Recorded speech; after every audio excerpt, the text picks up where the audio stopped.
The words came through my phone speaker while I stood in line at the coffee shop, surrounded by strangers and holiday music. My mother's voice, bright and cheerful, talking to someone else entirely. "Oh, don't worry about the kids. Natalie already promised she'd watch all 5 of them so we can focus on hosting. She's such an angel." My hand tightened around my phone until my knuckles went white. A strange hollow sensation spread through my chest, like someone had scooped out my ribcage and left nothing but cold air behind. She wasn't even talking to me. She was on speaker with my sister, planning Christmas around my labor like I was a piece of furniture they'd already arranged in the room. I hadn't promised anything. 2 weeks ago, when she'd asked, I'd said I needed to think. I'd said I had plans. And somehow, in her version of reality, that had become a done deal. The barista called my name. I grabbed my drink with numb fingers, walked outside into the December chill, and finally spoke. "Mom, I'm on the line." The silence that followed lasted exactly 3 seconds. Then her tone shifted, sugar-coated and smooth. "Natalie, honey, I didn't realize you were still there. We were just talking about how excited everyone is for the holiday. The kids can't wait to see you." My name is Natalie. I'm 27 and I work 60 hours a week at a job that actually values my time.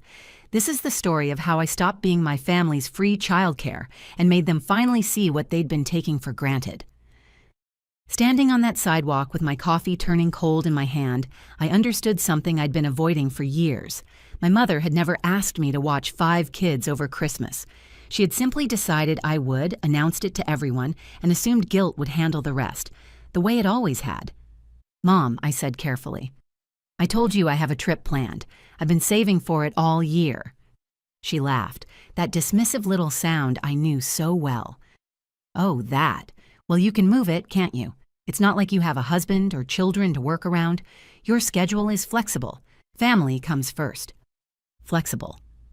The word burned through me. What she meant was expendable.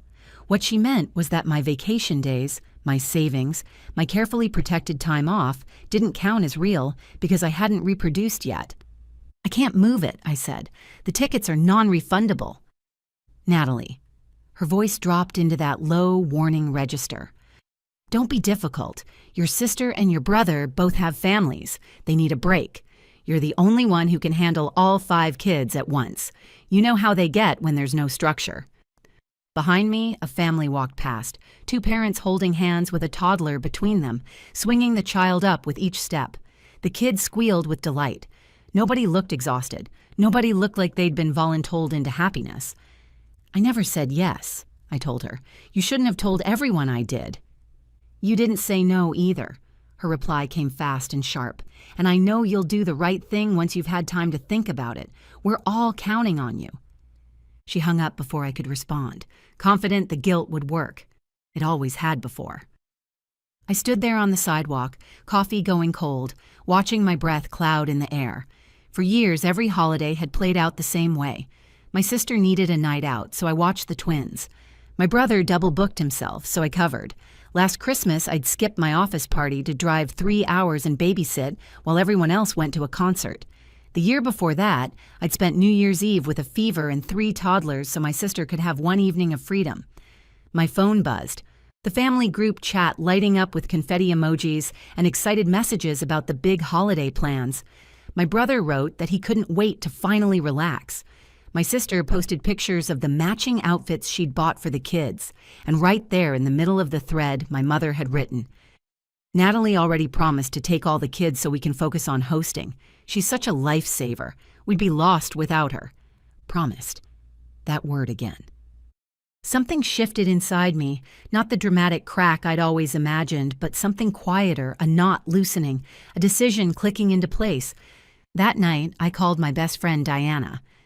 "You've got your family voice," she said instead of hello. "What happened now?" I told her everything. The phone call, the group chat, the way my mother had announced my sacrifice like it was already paid for. By the time I finished, Diana was silent for a long moment. "Nat," she finally said, "do you realize they do this every single year? And every single year, you let them." I did know. I just hated admitting it. "They treat you like a service," she continued, "not a person. If they respected you, they'd ask. They don't ask because they've never had to. You always cave. So what am I supposed to do? Just not show up? Why not? Diana's voice sharpened. They never give you warning before they dump their plans on you. Why are you the one who has to be considerate? After we hung up, I sat in my apartment staring at my laptop. The beach rental I'd been dreaming about for months was still open in my browser. Check in, December 23rd. Check out, December 27th. The exact window my mother expected me glued to a couch with 5 sugar-fueled children. My finger hovered over the confirm button. Then I clicked it. The next morning, my mother called again. Have you thought about what we discussed? I have, I said evenly. I'm still working some things out. No. Well, I already told your sister and your brother you'd do it. They're counting on you. We all are. Mom, I never said yes. You didn't say no, she repeated like it was a legal argument. And I knew you'd come around. You always do the right thing. There it was. That phrase. The right thing. As if the only acceptable answer involved me canceling my life. I'll let you know before the holiday, I said, and hung up before she could argue. If I told her about my confirmed booking now, I knew exactly what would happen. The tears, the guilt, the phone calls to every relative painting me as ungrateful until I caved just to make the noise stop. She never gave me warning when she volunteered me.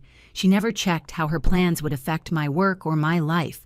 So I decided to give her the same courtesy she'd always given me. None. Christmas Eve morning, I woke up to sunshine and the soft hum of my suitcase wheels by the door. My flight was at 10 a.m. My mother still thought I'd be at her house by noon. Before I left, I opened the family group chat one last time. New messages had piled up overnight.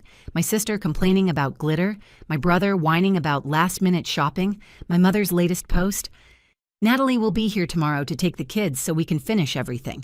Thank goodness for that girl. I opened a private chat with her.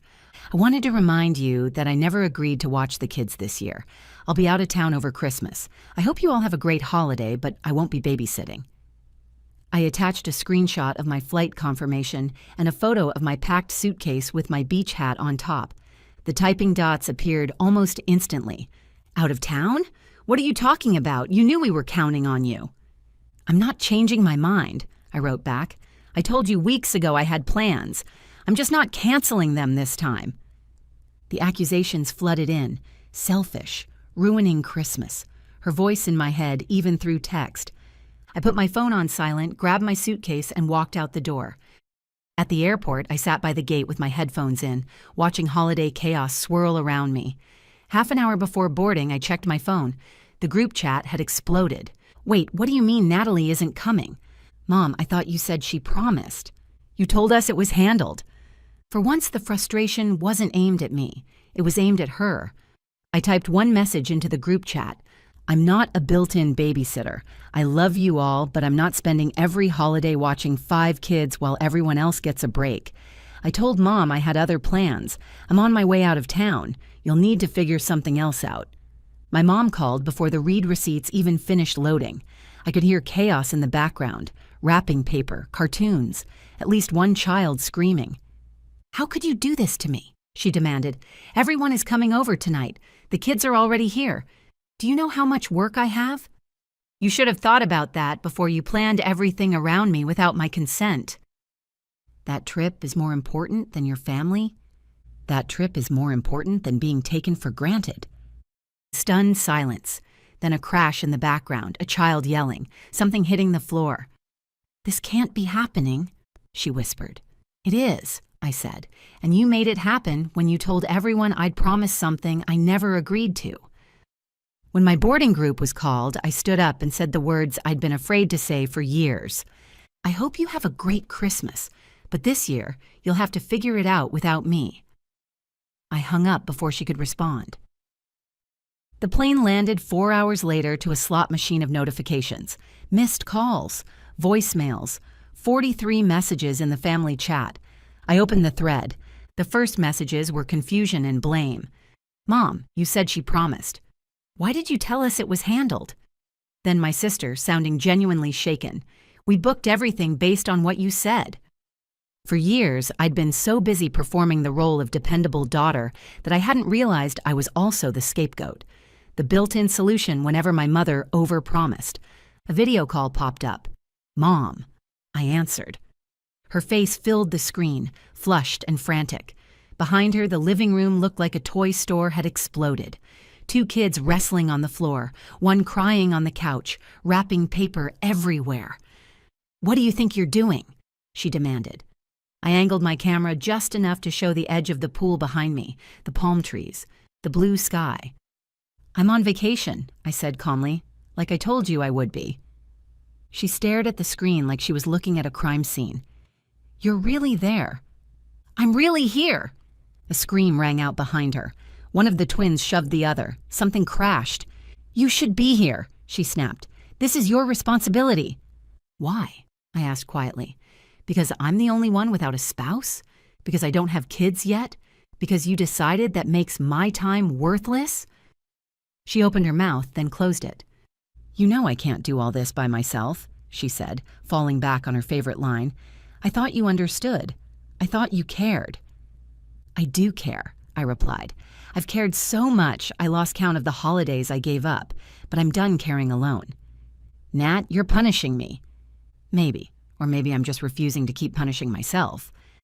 2 weeks after Christmas, she finally called again. Her voice was quieter this time, tired. "Christmas was a disaster," she admitted. "Your brother and sister fought all night. The kids were out of control. I had to cancel dinner. Your father ended up making frozen pizzas while I scrubbed frosting out of the rug. I'm sorry it was hard," I said, "but I'm not sorry I wasn't there." "I know." Her voice wavered. "That's what scares me." She told me my Aunt Grace had confronted her. Apparently, Grace had been there on Christmas Day and witnessed the whole meltdown firsthand. She'd asked my mother why she thought it was my job to fix everything. Said she'd been doing this to me since I was a teenager. "What did you say?" I asked. "I said you were reliable, that you've always been the strong one, that you don't have as much going on." She paused, and Grace looked at me and said, "Or maybe you just assumed she didn't matter as much because she didn't complain." The silence stretched between us. I didn't realize how it sounded until I heard myself say it out loud. My mother whispered, "Like your life was less important because it was simpler to use you." Use. The word dropped like a stone. "You could have asked," I said.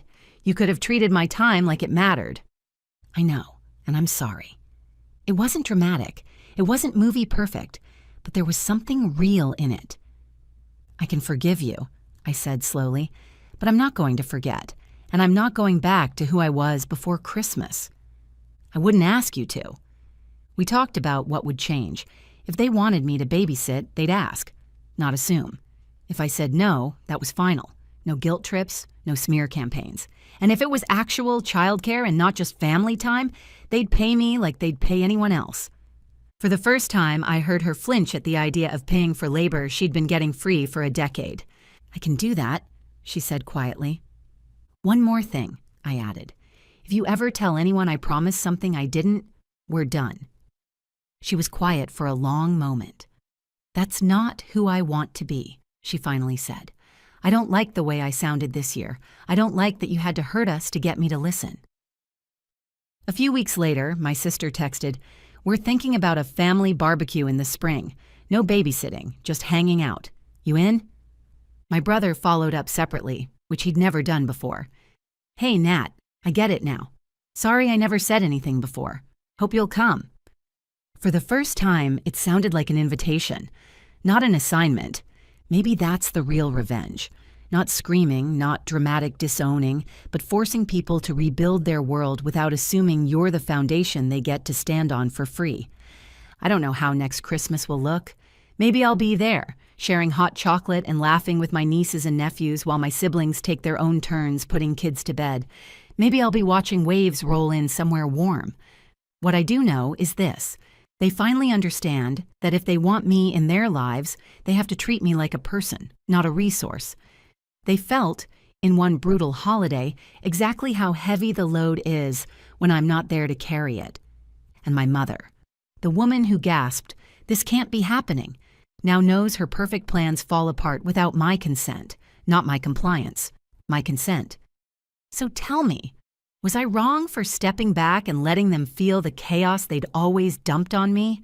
Or was this the only way to make them finally see me as more than the built-in babysitter? Before you go, here's a quick bonus for sticking around. If you love learning and growing like I do, you need to try audiobooks. I've got an exclusive deal with Audible. Your first month is completely free. That's access to over 500,000 titles. Zero cost to you. All the details are waiting in the description. Don't miss this one.